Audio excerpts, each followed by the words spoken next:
you ever caught someone cheating, only to walk away from the conversation, wondering whether you were the one who needed to apologize? Not them, you. You started the conversation looking for answers. You left questioning yourself. That doesn't happen by accident. It's one of the oldest psychological patterns in the book. And once you recognize the 3 steps behind it, you'll start seeing it everywhere. You find out they've been unfaithful. Maybe it was a message they thought you'd never see. Maybe someone finally told you the truth. Or maybe nothing dramatic happened at all. You just knew. Sometimes the mind notices what the heart has been trying to ignore. You ask the question you've been rehearsing for days. You cheated on me. There's a pause. Not the pause of someone gathering the courage to tell the truth. The pause of someone deciding which version of reality they're about to hand you. It wasn't like that. We were just talking.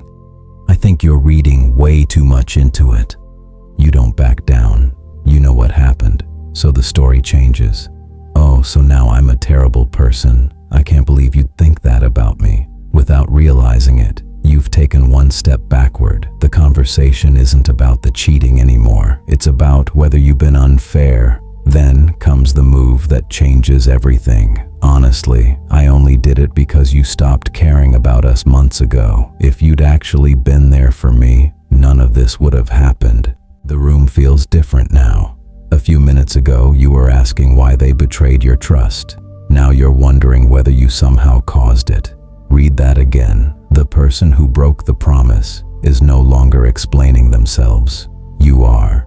This isn't something people stumble into under pressure. It's a recognized pattern, and it has 3 steps. Step 1, deny. It didn't happen. You're imagining things. You're overthinking it. The goal isn't to convince you. It's to slow you down. Confusion buys time, and time gives them room to build a different story. Step 2, attack. The spotlight turns.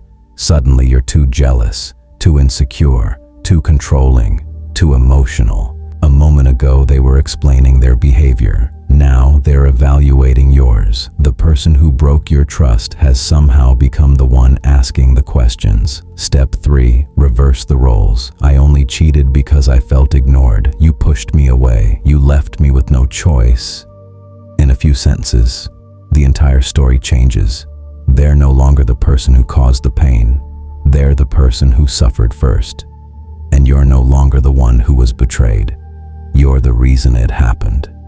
Deny, attack, become the victim. That's the whole pattern. Most people assume this only works because the person being cheated on is emotional, hurt, and trying to make sense of something senseless. That's only part of the story. Researchers studying this exact pattern ran an experiment. They had people with no personal connection to either side watch a confrontation play out.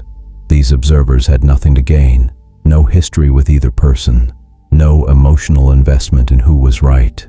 The pattern still worked on them. They came away believing the real victim less. They came away believing the person who actually caused the harm was less responsible than the evidence said.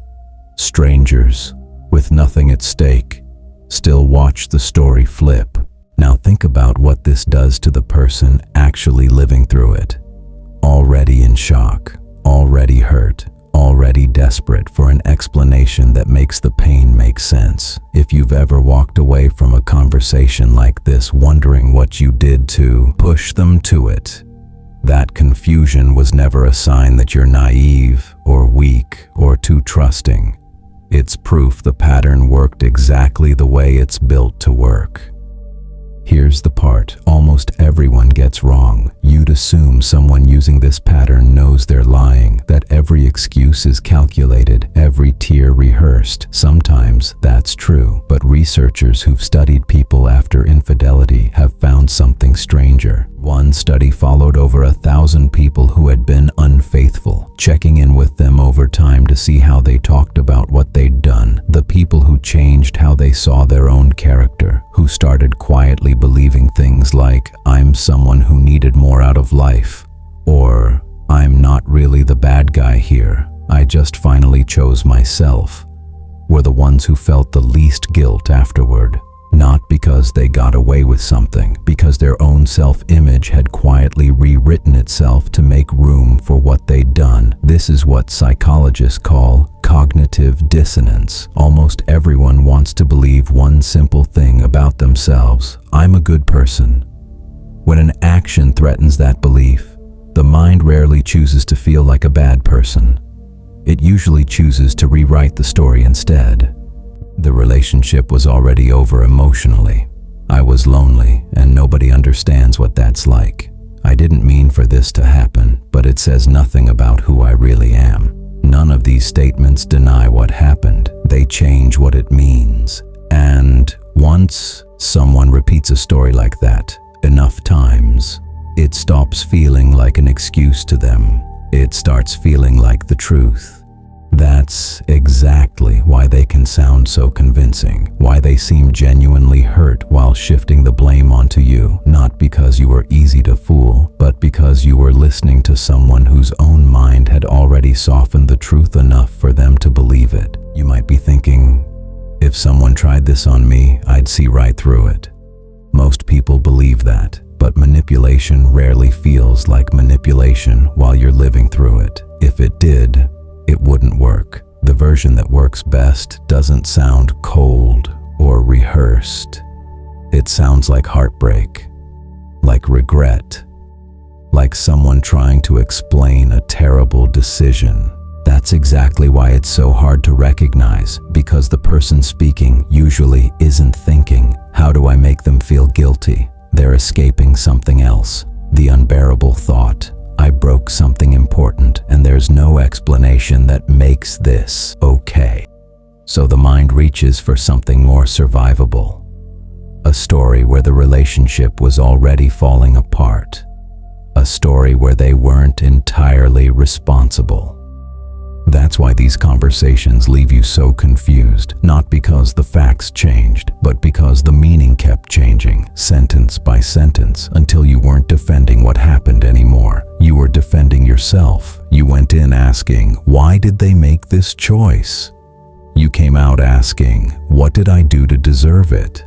Those are two different questions. One looks for responsibility, the other quietly accepts it. This doesn't mean every relationship is one-sided. Every relationship has misunderstandings, missed moments, things both people could have done better. But acknowledging that is not the same as accepting responsibility for someone else's decision to betray your trust. Those are separate conversations, and this pattern depends on blurring them together. So ask one question once the explanations are finished. Did they actually take responsibility for what they chose to do?